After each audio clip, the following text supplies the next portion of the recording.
Tabletopped will start after the following messages.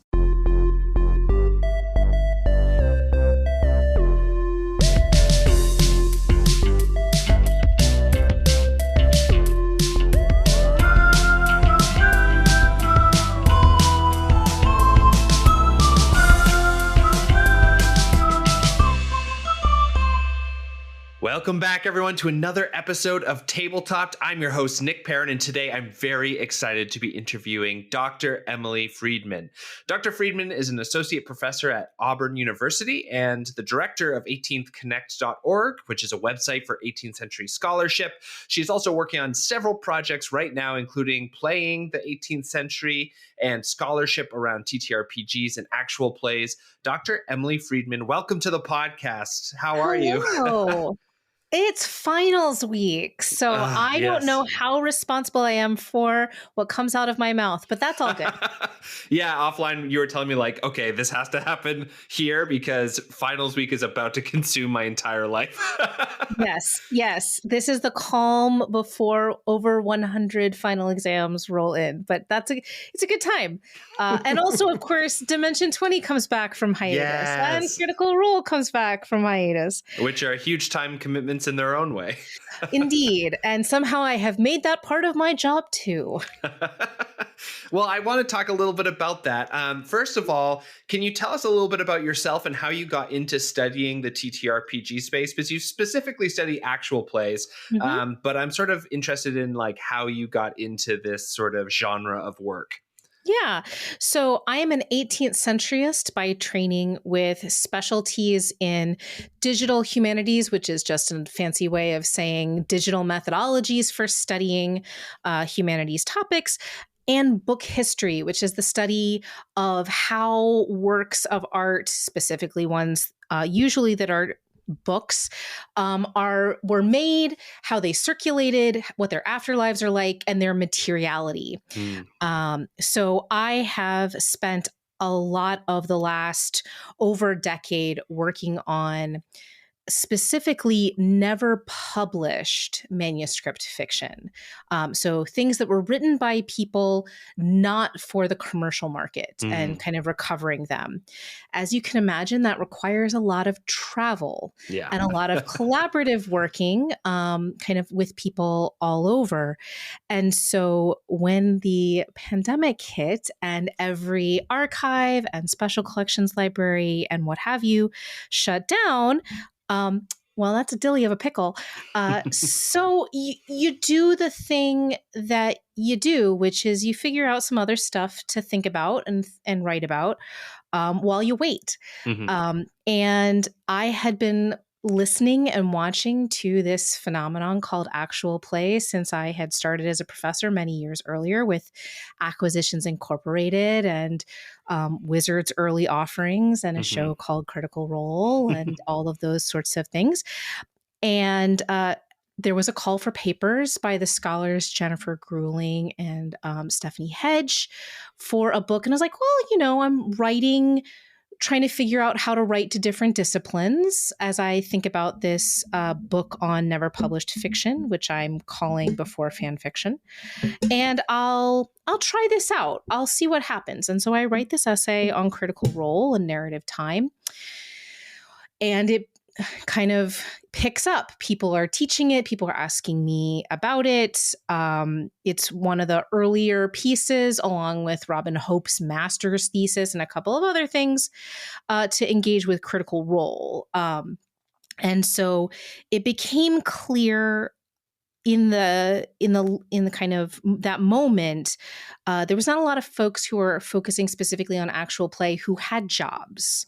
That's the distinction, right? Is I have tenure, so I can pursue long-term things that may or may not make sense to outside folks until they do make sense to outside folks. And as it turns out, one of my wonderful colleagues here, Dr. Craig Bertolet, said, we're coming back from remote teaching and you've published this article. Why don't you try offering a class on games and storytelling and we'll see what happens. And that class was designed for a return to in-person teaching where you don't want students to come sick. Yeah. And so I teach in what's called an engaged active learning classroom here. And so that means there's no lectures to record. Hmm. And so I had to figure out a different way to explain to students who might miss class what they missed. Yeah. And so I went to YouTube to a channel my colleague Emily Kugler and I have, which is Critical Prof. And I would just come to my office at home after teaching and record unhinged recaps of what I was doing and why for about 15 minutes or so. And most of my students were education majors, so I was explaining pedagogically why I was doing it. So my students very rarely missed class, and I don't think they ever watched those videos. But other teachers did, other scholars did, and other people who were excited about the possibilities of teaching in a classroom did. So even though they are garbage, they are very vloggy. Yeah. They are not polished whatsoever. I got some traction, and I was tweeting about it. And this is before, of course, Twitter is in a dumpster fire because this is the fall of 2021. Yeah. And I get a message in my direct messages on Twitter from a woman named Abriya Iyengar saying, "Would it be creepy if I came to your class virtually?" And I was like, "Not at all." And then someone else said, "You really should have B. Dave Walters come to talk to your class." And he says, "I'll come." So in 1 week, both of them came. And then Tim Hutchings of Thousand Year Old Vampire came. And after the semester ended on Christmas Eve, we rounded out with Amy Carrero talking about her experience on EXU. So it was a heck of and in between, I would find out that some of my former students who are working actors are, that this is part of their kind of gig economy, when they were waiting for the stages to reopen and all those sorts of things. And from there, it became very clear that there is a generational, like multi-generational field of game studies. Yeah. And that is known. TTRPG studies and analog game studies is robust and thriving thanks to people like Evan Torner and folks like Jennifer Grueling and so many more people than I could, start rattling off names right now. Aaron Trammell's book, The Privilege of Play, just came out. And they welcomed me in. And I grew up in the shadow of Gamergate. And so I was not assuming that this was a space that I would be able to make a visible contribution to. But it turned out nobody wanted to tackle actual play because in order to tackle actual play fully and its history, you kind of have to have watched a lot of it. Yeah. And that was the thing that I could say, well, I've been doing this for a while. I thought it was a hobby, but I'm an academic. So I turn my hobbies into my job with a disturbing regularity. And so this is how you get slowly, incrementally to a place where I wanted to be writing for the public. I'd been wanting to write for the public since before this project kind of evolved. But once I was doing this was the kind of thing that I could pitch to places like Polygon, like the LA Review of Books and that sort of thing. And so, so that's how you get from the 18th century, which has striking resonances with this emerging genre. And that's what I get to do all the time is explain those connections. In a lot of ways, so many things popped up in my head as you were kind of talking about that. One of them, which is the sort of like crossover between the performance sector and the actual play sector, I think is really interesting because it does, in a way, kind of go back to your original field of study, which was unpublished manuscripts and unpublished works of fiction. It kind of does feel like actual play is a way for people who don't have the huge resources that, studios and other sort of media companies have to put on a production almost and tell a story that is very consumable for a wide audience who is now becoming familiar with the format. It's like a very interesting thing. I was thinking about this last night as I was kind of getting ready for this. And I was thinking in your experience kind of studying, do you find that there is like a connection between sort of, for example, you were talking about how you were worried that Gamergate was going to repeat itself and that you found yourself coming with like a very different energy when you started being welcomed in. I've always found the actual plays and their communities are very they're very queer, they're very kind, they're Mhm. very, welcoming, which is, in a way kind of feels like the people who have met with gatekeepers throughout their life and don't want to, perpetuate that. So in your studies, have you found that like this community is kind of coming up from a group of folks who have not been able to get their stories out before, and this is the way that they are, or is this something completely different? Well, I think that's part of it. Absolutely, right? We're Hmm. seeing a lot of marginalized creators, but I think it's also worth noting, kind of the big bugbear in the room is the fact that the most visible actual play productions, with some fairly new exceptions, are overwhelmingly cis white folks, right? If Mm, we think about Acquisitions Incorporated, their core original cast is exclusively white men. yeah. The Adventure Zone, by virtue of the fact of the McElroy family, Yeah. and it was an experiment, right? Like the challenge of the first wave is no one thought this was a thing that was going to have traction. It was one of a series of experiments. Critical Role was one of many experiments that Geek and Sundry was throwing against the wall. Hmm. Interestingly, it was one of the few um, experiments that had a core cast that had only one person of color, and then that person of Hmm. color was quickly gone, Yeah. for reasons that have been largely expunged from the public, from the collective will to silence, which has been actually written about in the scholarship. Um, and so it isn't until, and so we get to Dimension 20, which has a very intentional casting process. And by the time they're coming out, then it is, kind of the idea that you can and must Yeah. diversify. And then, from there we evolved to, Worlds Beyond Number, which is now quickly rising up the ranks. Um, but yeah, the top three Patreons of actual plays to this day, Dungeons and Daddies has one woman, Mm, and two people of color. Granted, their DM is a person of color. Worlds Beyond Number, highly diverse. Not Another D&D podcast, all white, hmm. one woman. Yeah. And that's a challenge of the space, right? It's enormously diverse and queer and trans and full of really creative BIPOC creators and all these sorts of things. But who's getting the platforms in the most visible spaces?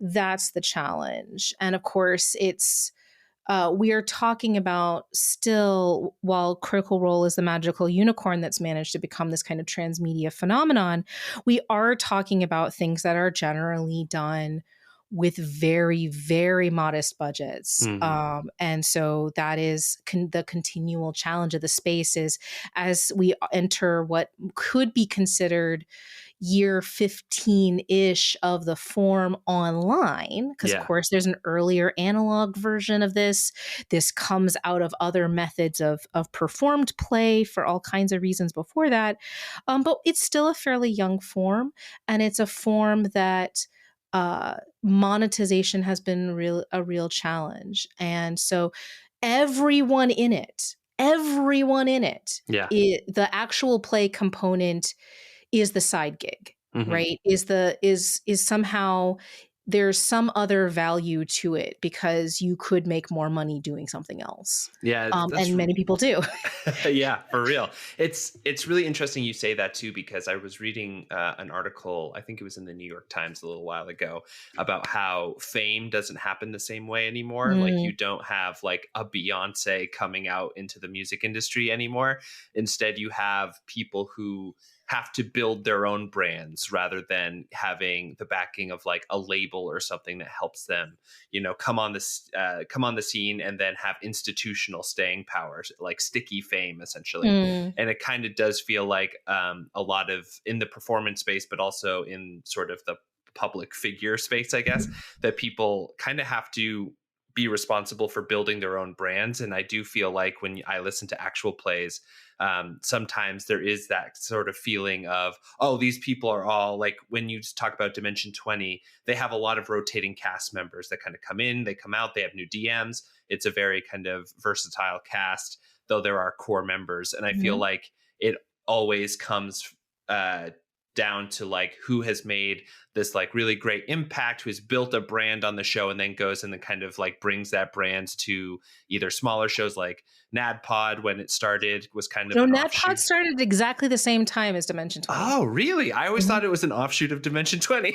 No, they are projects that literally grew up in parallel. I think they actually even dropped the same month. I could Oh, be wrong wow. on that, but they are definitely, they launched at the same time. That's Because they're both interesting. intentionally like, we see Critical Role, we see the Adventure Zone. We are creatives in the space. We're gonna, and of course, we are remembering like the projects that managed to succeed, Yeah. right? There's so many others that that for any number of reasons, right? Partly it's, you know, do you know finances, right? Do you know how to incorporate in a way that's fair and equitable to everybody, Mhm. right? All of those kind of little, you know, the smartest thing Critical Role ever did was they weren't in production for 2 months before they registered a limited liability Yeah. corporation. And luckily, nobody at Legendary had thought to stop them. Right? Because literally everything else was owned by Geek and Sundry. If it was, except for things like LA by Night, which of course is Paradox. Yeah. But the interesting thing to me is we have yet to see someone build organic fame to that prominent level that was not already famous elsewhere, right? Mm. So Critical Role's cast is very famously nerdy ass voice actors, but so are almost all of their guests. Yeah. They are either because they're people that they know, right? Yeah. There isn't there. I'm given to understand there's also kind of vibe checks and audition processes to figure out a composition of a table. But if you're getting an invitation, it's probably because you've worked in a professional capacity with one or more of the people of Critical Role. That just makes sense. Same deal with Dimension 20. That is a come up from Upright Citizens Brigade, right? Mhm. And that everybody is improv because Dropout itself is the house that improv builds, Yeah. right? And so you have that kind of collective going. There's an Atlanta scene 90 minutes down the road from where I'm speaking right now. And part of that is the weirdness of actual play, which Mhm. is there are no stars and there's no script. So you have to Mhm. have an enormous amount of trust, an enormous amount of chemistry. And the number one thing that people tell me when I ask about the casting of actual plays is not, oh, do you have the star power to bring in your audience? Because your audience may or may not follow you. It's, are you a person who's giving energy into scenes even when you're not in them, because you Mm. are the first audience. Yeah. And for a pre-recorded content, you're the audience for all intents and purposes. Mhm. So it's very interesting to me, the schism between what people think they know about how actual play works versus how it actually works. Yeah. And that's true at literally every level. You have more transparency often with the kind of DIY because you see more of it happening. You can watch casting calls happen and that sort of thing. But even in those kinds of smaller spaces, or smaller budget spaces, there are, you know, who do you work with? Who do you trust? I find this as a teacher too. Mhm. Knowing, you know, who to trust with my students, even on a Zoom call, is enormously challenging. My students, I work with a research fellow this year and next year who is doing individual interviews with people in the community as part of their work, kind of informational interviews. Mhm. And the very first interview that one of my students did, the one that started the project off, that person is no longer welcome in the TTRPG sphere Mhm. for bad behavior. And so Yeah. that sticks with me. I don't assume that almost anyone is above suspicion because Yeah. of that. And so I can imagine that when you're entrusting a creative endeavor or a financial endeavor, you're even more vigilant, right? Or at least as vigilant as I am of and protective of my students when you're Sure. thinking about who you're going to cast from. So there's a lot of talk about like, oh, some place like Critical Role should like bring more people up and in. It's like, well, but this is the networking thing, right? And that's kind of a requirement. You have to somebody's got to vet you. And this is where the 18th century comes in super handy, right? You have to have the letter of introduction. People have to believe that you are who you say you are and that you're not going to be a dick in public. And that's really important. Yeah. Underestimated part of the game, so to speak. This is interesting and maybe is a bit of a hard question to lob at you. So if you don't have, if you're like, I don't know, then that's totally fine as well. But because of that, do you think that this format is also kind of falling into some of the traps that we have systemically in other modes of entertainment where you have to have an institutional backer like Geek and Sundry or Upright Citizens Brigade, and that also might turn into, like you said, actual plays at this point kind of have a responsibility to diversify their casts and have like a bunch of people in there. But with everything you just said, do you think that is going to be is one of the reasons that we see sort of a predominantly white and male kind of leader of the pack or leader of the format right now in like Critical Role or Taz or other things like that, because they are the most in those institutions right now and the most like they have the most influence in those social networking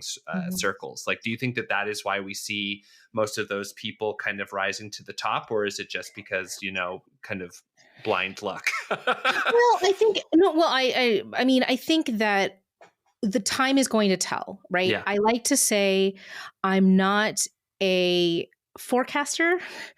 I'm a descriptor. I'm a historian, right? At the end of the day. But what I will note of the last 3 years alone, right? I started teaching right after the summer of Abria. Yeah. Right. And you can watch Abria Iyengar go. And I remember thinking at the time, this woman is on everything. She is so talented, but she has no home to call her own, so to speak. She does not own the means of production. She does not own her own IP. And now she does. Right. And with Worlds Beyond Number, which, as of today has 30,000 plus supporters on Patreon, a project that she does with Erica Ishii, who is another person who kind of bopped around the space for a significant amount of time. And so what I will note, and I think it's a meaningful development, is that those kind of elder statesmen, which is a hilarious thing to say about people who are my age, right? Yeah. I'm like less than a year older than Matt Mercer. And I'm the same age as Beyonce. We went to elementary school. It's really funny to invoke her as a kind of, old media regime. It's like, she has been working, I can tell you, since she was a small child. Yes, so, right. If there had been social media, instead there were malls. Yeah. But anyway, the point here is that if you look at what Acquisitions Incorporated looks like now, as it launched a very successful Kickstarter, which I'm betting was demographically very different than the demographic for something like Transplanar or Dimension 20, because there are some people, I think like a dozen people spent over 4 figures on backing that. So that's a much older, more established, I'm going to go ahead and assume a lot of cis white dudes, but I could be wrong. But if you look at who they're casting, they've kept a lot of their core cast, but you've got Jasmine Blar, and they've also included other kind of luminaries in their core cast to diversify, right? Same thing. Critical Role has a real trap for itself, which is it's cast owned. You cannot get another cast member who's permanent. It's either unjust because they can't profit share in the same way, whatever they've structured that as, because it's a black box. It's weird, right? Yeah. So instead, they give these kinds of increasingly long form platforms. And again, these are folks who are in their 40s, generally speaking, who know they can't do it forever, who are building a model of sustainability, they are looking to kind of have a generational, I think, ship of Theseus going. And if you look at who their kind of their guest cast are, it's almost exclusively people of color. Yeah. Who then go on to other kind of work in other parts of the circles. Dimension 20, of course, has always been diverse in this kind of way. And so I think, what we're seeing is, and Adventure Zone usually, like, they don't have a lot of guests. Yeah. But like Abria Iyengar was just at their live show, that sort of thing. They're less visible on the scene, so to speak. So it's less of a thing. But I mean, I think what's really fascinating is the way that, in particular, Matt Mercer has really made what seems like a conscious decision to say yes very often to comparatively small scale kinds of events when it's involving, generally speaking, the work of young creators of color. And so I see power being wielded more responsibly and more intentionally than in mainstream media, I would argue. Is like, did it start off perfect? No. Is it perfect now? No. Are there better actors in this space who are making more intentional choices so that the future looks different? I think so. Yeah. At least in terms of track record. And of course, there's lots of critiques about other parts of, there are missteps. The question for me is always, what do you do after the misstep? Yeah, totally. We could go on all day about that kind of thing. Another thing that I think is probably really interesting to the audience, and also just like in general, I think most people are like, how do you get involved? Like, how do you make this part of your life? Like, how do you become an actual play person? Which you were saying, like, man, these people are casting from the circles that they know, which, makes sense. Everyone kind of does that, especially in the performance industry. But how does one like even start to mosey over towards that sort of outlet, especially as it starts becoming more of a proper industry? You see a ton of Twitch streamers starting, actual play only channels, and there are tons of podcasts released every single week that are starting actual plays. So how do people sort of get involved in like those circles that, turn into actual play things? Right. Well, I mean, the short answer is it's very easy. You get on Twitch, or you fire up your YouTube camera, or you get on Discord and you do it, and you do the thing, right? That's the simple answer, right? Like the bar to entry to make a thing is very low. Yeah. Which is a beautiful thing and a challenging thing, because usually people don't just want to make the thing. Yeah. They want to build an audience, and they possibly want to make this into a thing that gets them somewhere else. And I think one of the fascinating things about my conversations with creators and the survey that I've been conducting and that sort of thing is that people are in this for lots of different kinds of reasons. And your level of satisfaction is going to vary greatly depending on what your goals are. If your goals are to have a thing that some people can drop in on, and you're playing for fun and you might as well put it on the internet, hey, great.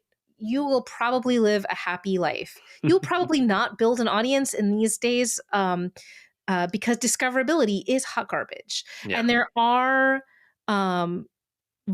attempts at making actual plays more discoverable. One is Series Seeker, which you can put your actual play and the information about your actual play in there, and then somebody who's looking for a new show to watch can search by all kinds of different sort of filters, right? Yeah. And so if I had the answer for how do you make an actual play that is going to allow you to not have to do anything else, well, I think basically everyone would like to know that, because literally, I mean, if you think about it, Brennan Lee Mulligan is the only full-time creative employee of Dropout. Yeah. as he has been since the company came under Sam Reich, Mhm. right? Everyone else is like, that's why you have the seasons of side quests and the seasons of, the Intrepid Heroes, is because the Intrepid Heroes have other jobs, Yeah. right? One of those other jobs is called Not Another D&D Podcast, which itself is an actual play supported by merch and extra stuff and live touring and all kinds of things. And then on top of that, you've got video content creators and they are writers. And of course, we are speaking right at the dawn of what hopefully will not be a very long writer's strike by the WGA, Mhm. because they should get everything they ask for. Yes, Well, support your local unions, especially the Writers Guild, because guess what? Wages are down 26% over the last 10 years. it's a And hot mess that's, express. yeah. But yeah, so I mean, and of course it's the casualization of all labor. And actually that actually ties into one of the reasons why actual play is so appealing to people, but also one of the reasons why it can, depending on what you want to do, be a trap. So there's a great book um, by, I actually have it right next to me, Brooke Aaron Duffy, called Mhm. Not Getting Paid to Do What You Love. And it is an analysis of from 2017 of beauty and fashion influencers, people operating mostly on Instagram and that sort of thing, and bloggers back when blogging was a thing. And she interviewed 55 of them from people who were making, wealth beyond the dreams of avarice, people who were, doing this as a side gig to their paid job, people who were just out of college or in college using this as a kind of foot in the door sort of thing. And so what she noted was everybody in this space is doing labor and sees what they're doing as labor, right? Mhm. They are doing this with care and intention and thought and energy, but it is doing very different things for different folks. And it is a rational, not irrational choice for someone, say, in college to make to become an influencer or become a streamer. If when you look at the career landscape, you see, oh, right, the Writers Guild of America isn't what it used to be, right? Or, hey, you want to be a professor? Good luck. Yeah. The year I applied for my job, which was 2008, I applied for 30 jobs, and most of those jobs didn't end up hiring anyone because that was the year the economy tanked. Yeah. And now there's maybe 2 or 3 jobs Yeah. in my field, right? The whole world of employment and meaningful labor is on fire, right? Mhm. So it's very hard to do anything. So you might as well do something you love, is Yeah. basically what a lot of people have said to Duffy, and have said to me. The challenge is the greatest story that places like Critical Role have ever told is that they stumbled into this success, and by implication, though they never say it directly, you could do it too, Yeah. right? It's the story that the audience often tells itself. Whereas what's actually true in actual play is that it's nobody's full-time job. Mhm. If you are in Critical Role and it is your full-time job, it's because you now have 4 or 5 different companies that you're overseeing, creating transmedia material, and you got enormously lucky by being the magical unicorn back when Twitch could put you on the front page for weeks or months at a time, Yeah. right? And that's not how that platform works anymore. So the answer to how to do it is, this is the one place where I feel common cause with a man I've only spoken to on DMs, Matt Mercer, Yeah. which is I can only imagine that when he talks to young folks, he's saying something similar to what I'm saying, which to students who want to go to grad school, which is whatever way success is going to look for you, it's not going to be my success because technology has changed, the world has changed, everything is different now. And so that's not to say you can't be successful, but you can't follow a pattern. There is Yeah. no pattern. What's coming next is anybody's guess. And the folks who landed on this particular form of success, you can look at the history of them throwing spaghetti against the wall in the new media environment And this is happens to be the thing that took off. Yeah, honestly, I think that is such a good, just a good like lesson for everybody. As somebody who went to school for acting and then came out of it and was like, "What is happening?" Especially because, like, my professors, when they grew up, the whole industry was completely different, and now with the completely changed technology landscape and just how we consume media is so different. And honestly, the fact that most consumers expect to consume the media for free now completely changes how everyone gets paid, how you can make a sustainable living at these things. So I think that is a really great point you made. And I think that the only thing I would add on is, don't do this as a way to get famous. Do this as a thing that you really enjoy doing. And like you said, do it in a way that is fun for you. Throw the spaghetti at the wall, because there's no right way to do this stuff. Yeah, I mean, the process has to be worth it. And I think in so many of these things, this is where, academia, I study this in part because I see so many resonances between myself as a person who has tenure, the thing that people really want and very few people and not enough people have. Yeah. The jobs are there, friends. They just aren't being made into secure permanent employment. Call your congressman, call your senator, public join education. a union. Yeah. If you can join a union, join a union. But public education should go back to being the right it was. But anyway, but the key here is that I am a firm believer that you can try to game a market, but if you don't have a passion that, in addition to the savvy, you're not going to get very far. I tried to maneuver myself to fit into boxes to make myself legible to different fields that I was studying in. And I did all right for myself. I mean, I'm good. But once I was like, I have tenure, I'm at home, stuck here, I'm going to do what I want for a while. Then all of a sudden, everything kind of has blown up for me. I mean, in a modest academic way, don't get me wrong. Like I'm not curing cancer. World peace eludes us all. Who knows though? Maybe you're at in your career trajectory. Maybe you're just at the mall phase that hilarious. Beyonce is at.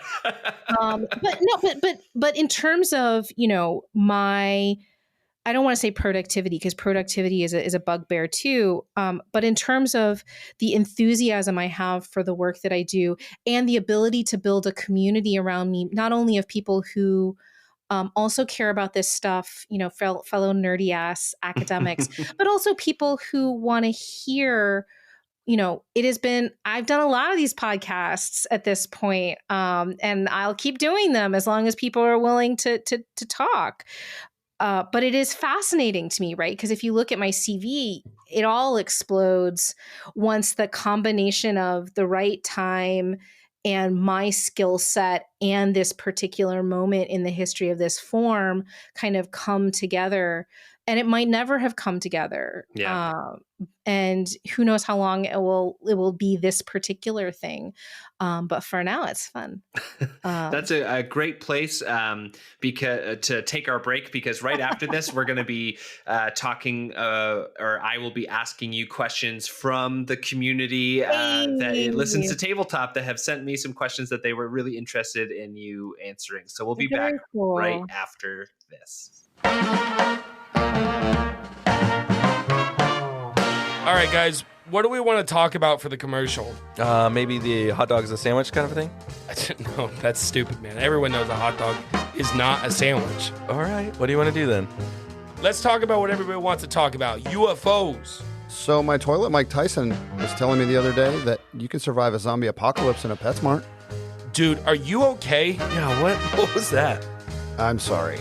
I don't even know what's happening right now. I've been listening to our podcast a lot recently, and it's a ton. What's going on? All right, I'm just going to make this easy. Hey, y'all, we are the hosts of Master and Debaters, the podcast that debates all of life's silly questions. Join us every week as we present our hardest opinions on the softest topics. I'm Puck, And football is the worst sport. I'm Alex, and a hot dog is absolutely a sandwich. I'm Spencer, and the Beatles suck. This is Master Debaters. Find us wherever you get podcasts, and as always, stay mad.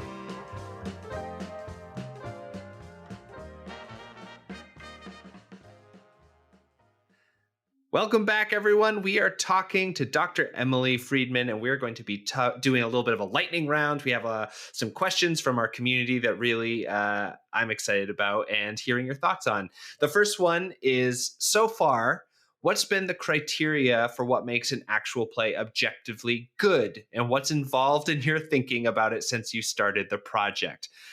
We've kind of talked a little bit about like success in the actual play space, but I really enjoy that this question is more about the quality.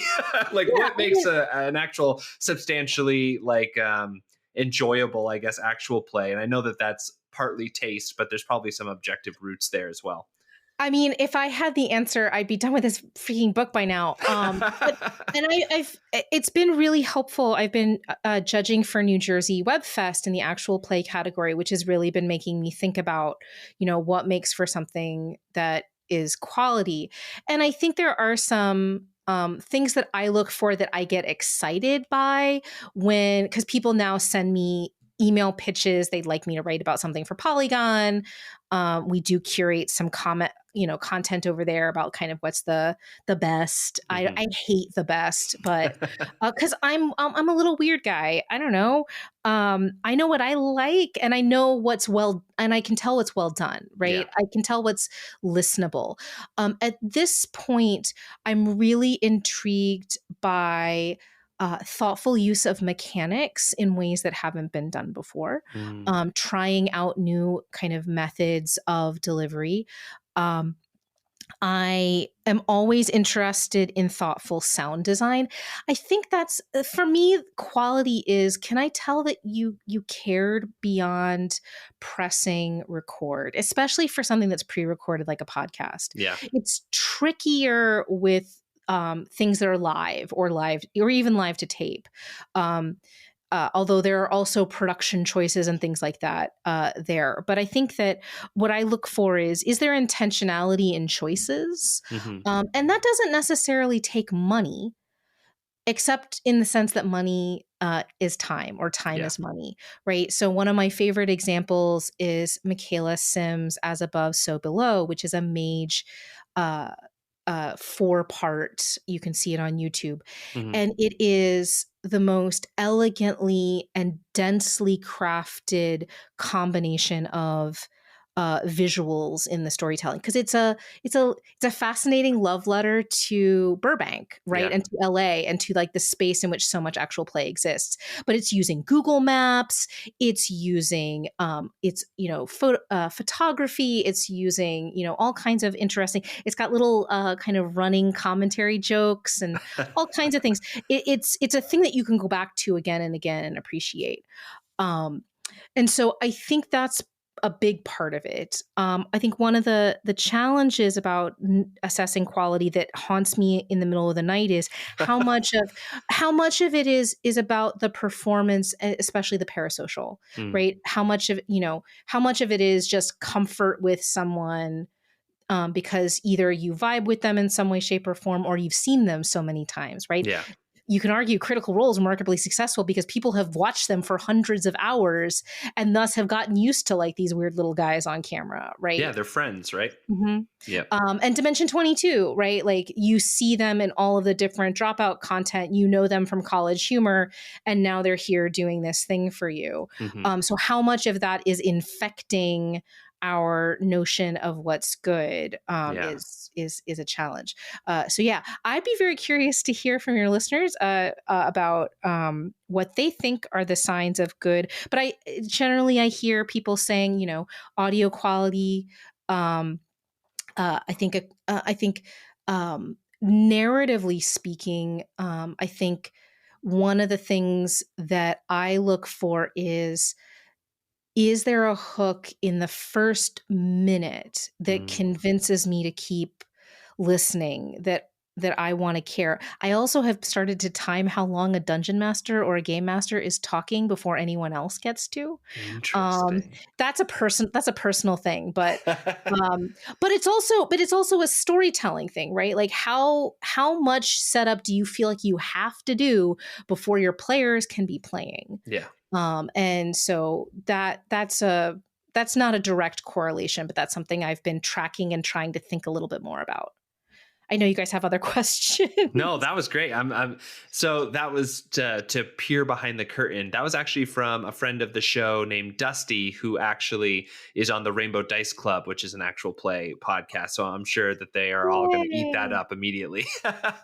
All right, let's keep going. So we have another one that says, what genre or game mechanics / systems do you feel have the greatest reach or emotional impact in listeners? Because to me, this question means like 5e is pretty much the standard bearer for actual play, but there's a huge world of different systems, and it's starting to, or has crept into some of the big players like Taz and Dimension 20. They've kind of experimented with a bunch of different systems at this point. So what do you think in that kind of regard?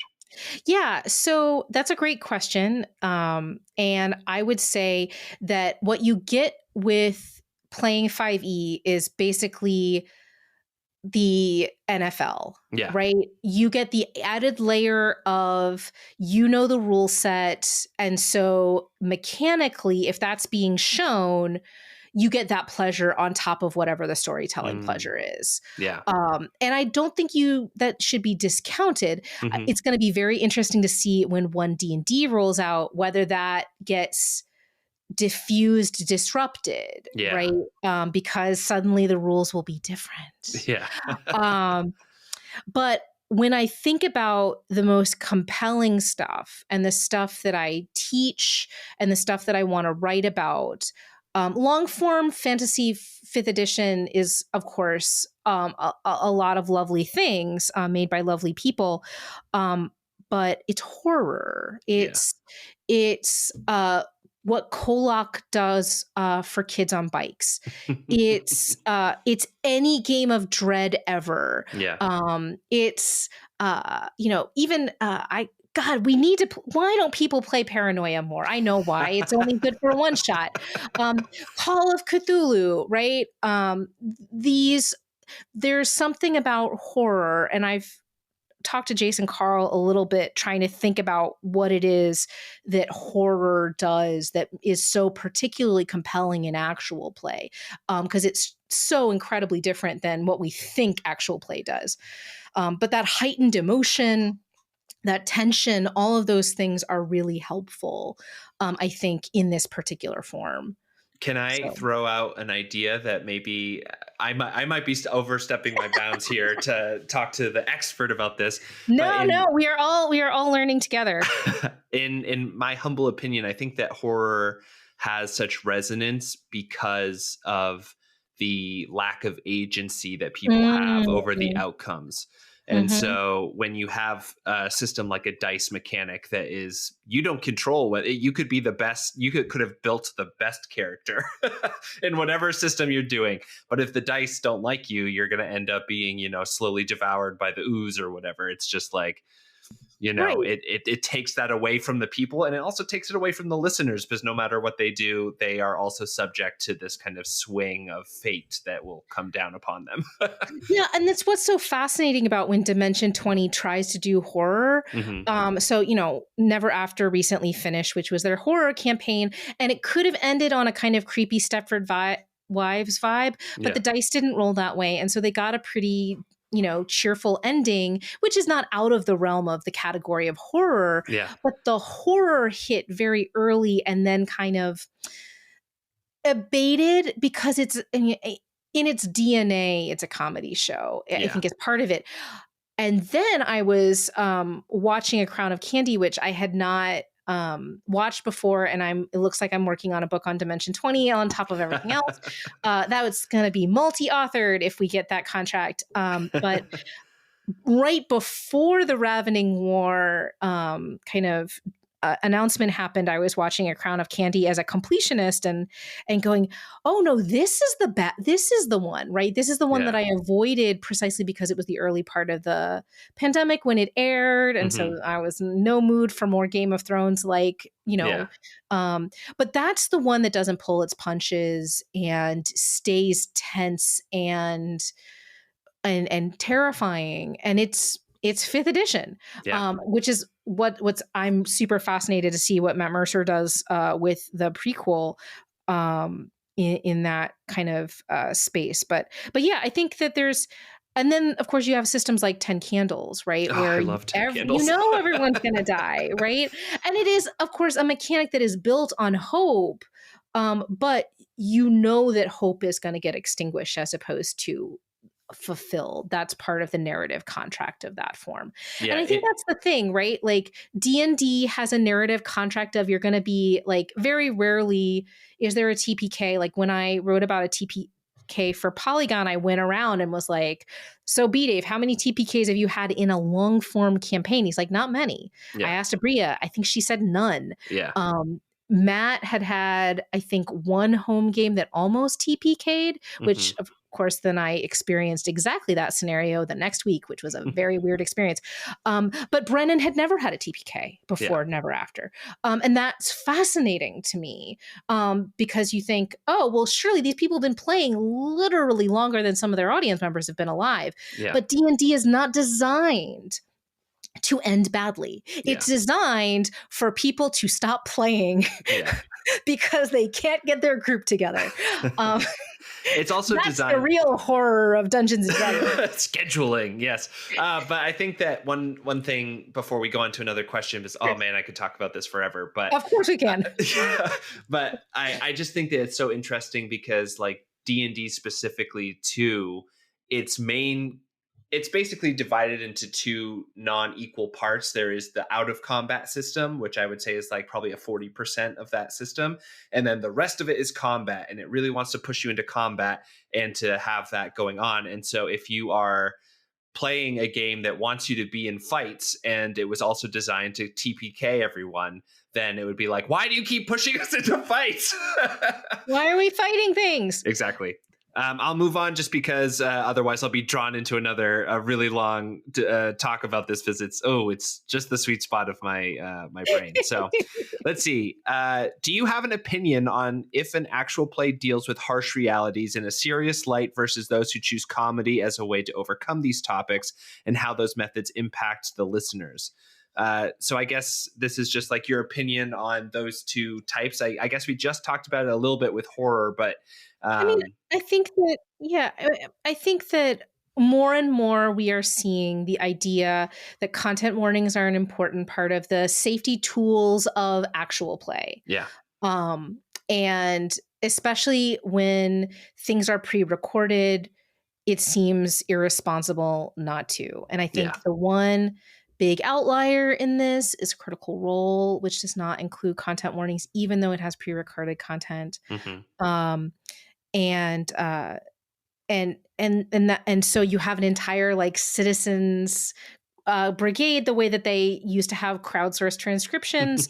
They now have, and captions, they now have crowdsourced content warnings, which are, I think, more granular than they really need to be. But instead Critical Role just has to have a warning of, shit's going to happen. And I don't know how, well, I don't know. But I think I think you can do anything in an actual play. It's a question of whether your audience is going to go with you. And right now we have an audience, because it is remarkably high concentrations of marginalized identities. I think an enormous number of folks identified as queer in my survey. Generally speaking, younger millennial or Gen Z, possibly younger, but I couldn't survey people under the age of 18. And so folks who are highly attuned to the idea that, there are some basic safety tool sorts of deals.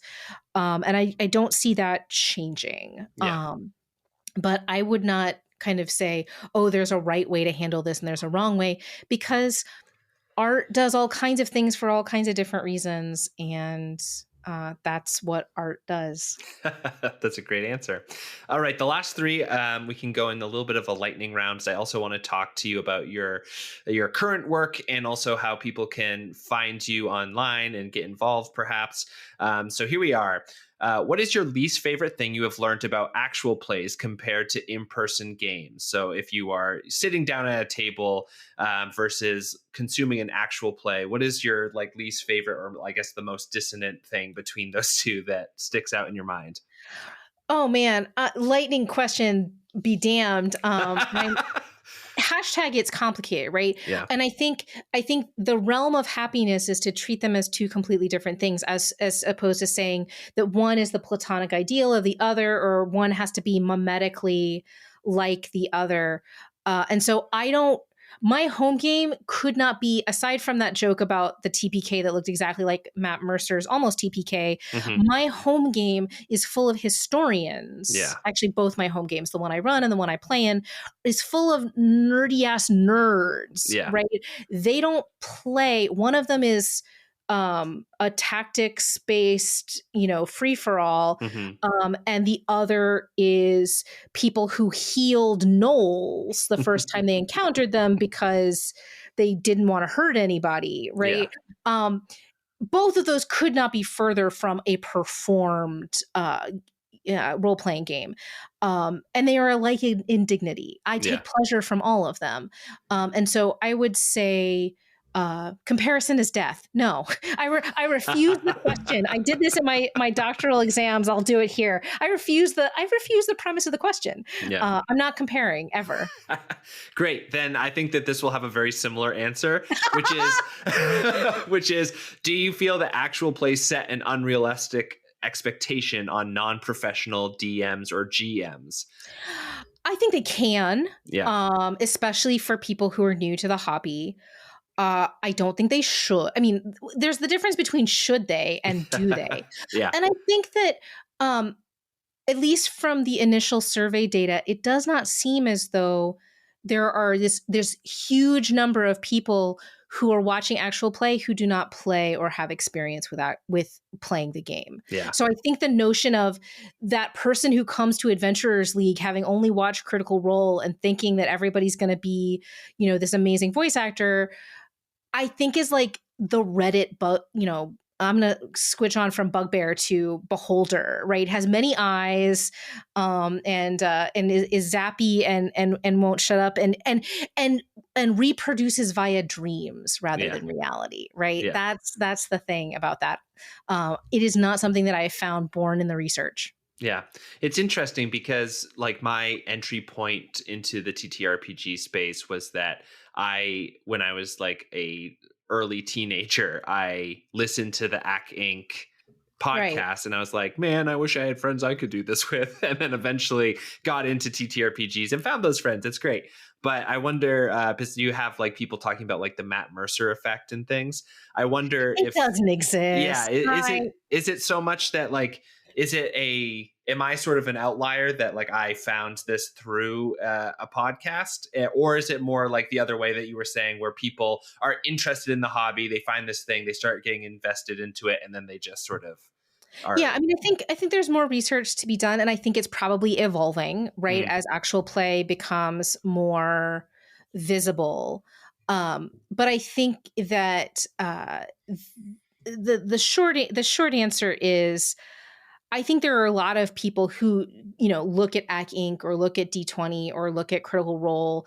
I don't think anybody's ever gone, I wish I had brothers like the McElroys, but maybe they have. I don't know. But that notion, I want to hold separate the idea of I wish I had friends like this from the notion of I wish this was the way the game was played. It's all of this is foreign to me, I confess, because I have spoken to many wonderful and talented actual play folks. I've been very lucky as part of my job. I will talk to more. There are very, very few that I think, what I really dream of is playing a game with them. Because I'm like, I know my lane, guys. Yeah. need to, there are things I don't need to do in my life. I'm happy to observe them and to talk about their craft and not necessarily play with them. So the impulse to say, oh, I wish I could play at the Critical Role table. What would I play at the Critical Role table? Is like, I don't want to be at the Critical Role table. I want to be watching the producers produce Critical Role. That's where my interest lies. So part of this is me, a failure of my own imagination, perhaps. Yeah, it's interesting too, because like as somebody who comes from a performing background, when I watch those shows, I'm like, man, how exhausting would that be? Like that would be so hard. Not and they obviously they have fun and it shows through, but they are probably the whole time hyper focused on like, okay, I have to be super on, I have to be doing all this stuff. I like they're performing, you know, so it's tough. Yeah, and Jen Kretschmer has noted, right? Like if you're filming live, be it live remote or live to tape like Critical Role does in a multi-camera setup, the camera is never not on you. So there is no scenario, there is no chance during the time of recording where you don't have to be emoting, reacting, even if you are not actively making a decision. Zach Eubank has talked about, coaching the cast of Critical Role about like the transition from the home game to performance by saying, you can't look at your phone. You can't, and still the first episodes are, an orgy of pizza eating and all kinds of weird stuff. But, being on that whole time is incredibly draining. Yeah. And Critical Role at least gets a break at mid-roll. Dimension 20 records for just as long. They are 4-hour blocks and then they get a break and then they do it again. Yeah. And that's banana pants. It's a job. It's a job. It's an intense job. And remote play is no less draining. And arguably it's even more draining because the energy, you're not feeding off the energy of other people in the room. So it's all labor, for sure. All right, I'm going to be, for this last lightning round question, I'm going to be stealing a page from the Ezra Klein podcast. What are your top 3 that are not already widely considered popular? So Taz, Critical Role, Dimension 20.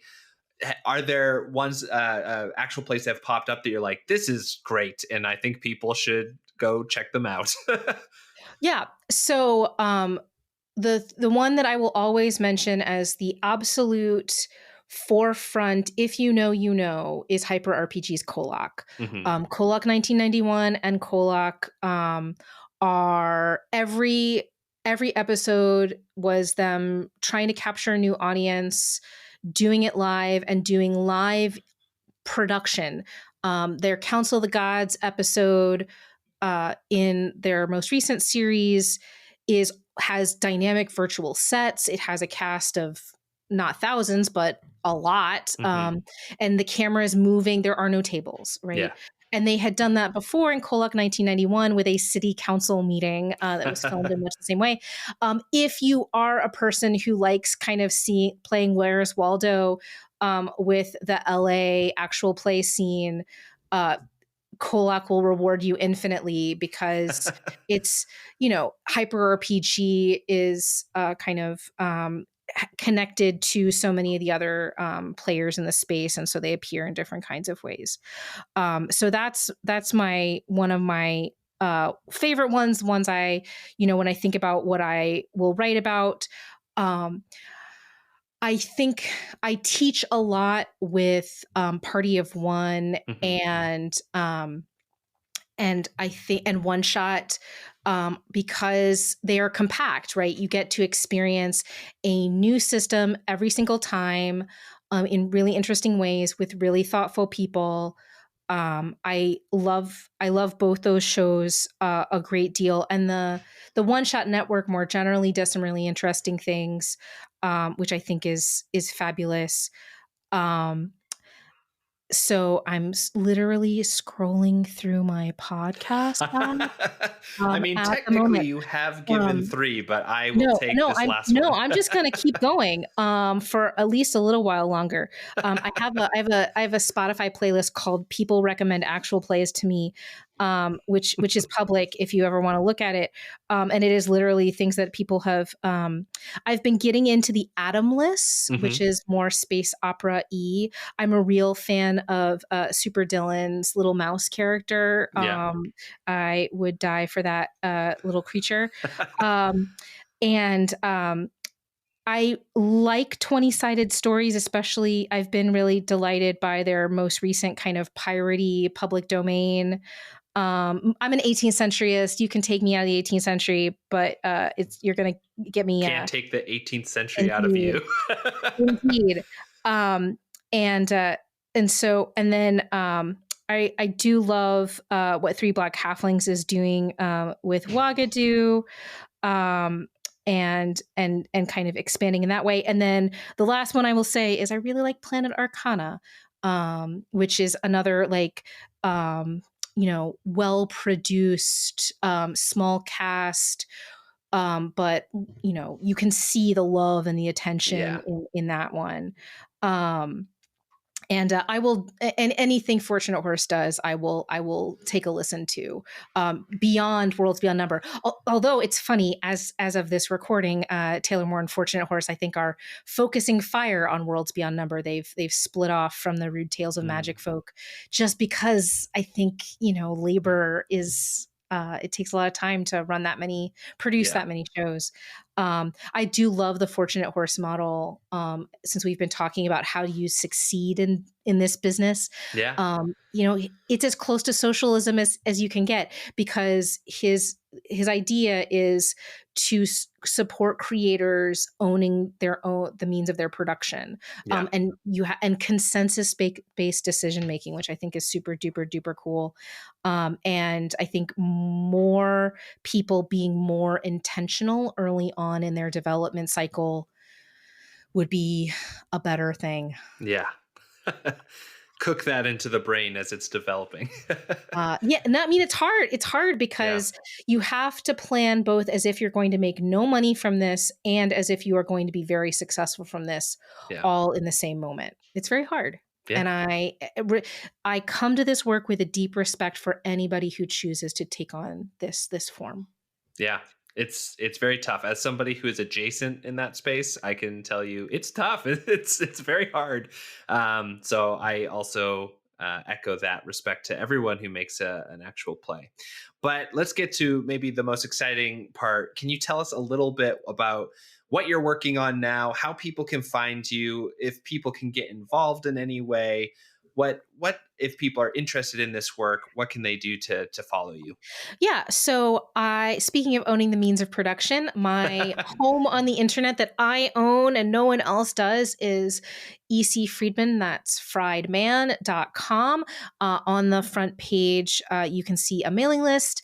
I don't do like a whole Substacky newsletter thing, but that's where I'm going to go to post announcements about what I hope will be my forthcoming book, and other information for how to get involved with, say, future surveys or other kinds of things that are coming down the pike. So that you will always find me there until Twitter dies. You can find me at Fried, Friede, and that's generally my name across most socials except for YouTube and Instagram, where I'm Critical Prof. Who can say? I share those with my collaborator Emily Kugler, and so YouTube is a lot of these weird vloggy things, but I am at work on a longer term, fingers crossed, project to bring some more educational short form video content to YouTube. So hopefully we will be piloting that in the not too distant future. I am, of course, an academic who needs to get promoted one more time, please and thank you. So I am work on a book that's my summer project called Improvised Worlds, which is about actual play. It's not going to be the last book that I write about actual play. It is the book that kind of is designed to give us some common terms, give us a little bit of the history that people can tell right now, because there's more history that is not ready for prime time, and a kind of initial way of taking a look and reading, listening, watching actual play. And it's an interesting experiment. There's going to be theoretical chapters framed for a mass audience, interspersed with, I think when you talk about actual play, you're talking about the creation of media where the person making it. And so right now, there's going to be me in it as this kind of weird, you might be wondering how I got here kind of deal. So if you were like, oh, I want to hear more of that story about that TPK thing, that's in the book, going to be in the book along with a whole bunch of other stuff. I am hoping to be involved with, as I mentioned briefly, we're hoping to create a book on Dimension 20's first 5 years. What I can tell you for sure that's coming down the pike are a couple of different places in public where Maria Alberto and I are going to be editing and curating really smart things that people are writing about actual plays. So we've got one collection ready to go that will be out next year in terms of things you can read on the internet. And we're already being asked by other scholarly journals for more of that good content. So I am a good person to be in contact with. You are a nerdy ass person who is interested in writing about this stuff because there are more of us. Mm-hmm. And if you are a person who writes nerdy ass things about actual plays, you can submit them to Crit Roll Bib, which actually, despite the name, is for all actual play. And that is linked on my my Twitter, but also is aub.ie/Crit Roll Bib. And there's a submit version of that as well. Submit Crit Roll Bib. So yeah, trying to be a delta to connecting cool people in the space, practitioners and scholars in all kinds of ways. Well, honestly, I know that I'm going to be signing up for that email list, and I can't wait to hear more about the work that you come out with. This space is like so fresh and new, and having somebody like you already kind of documenting and sort of analyzing it is just so cool. Such a pleasure. Thank you so much, Dr. Emily Friedman, for coming on Tabletop, and we'll hopefully hear from you again soon. My absolute pleasure.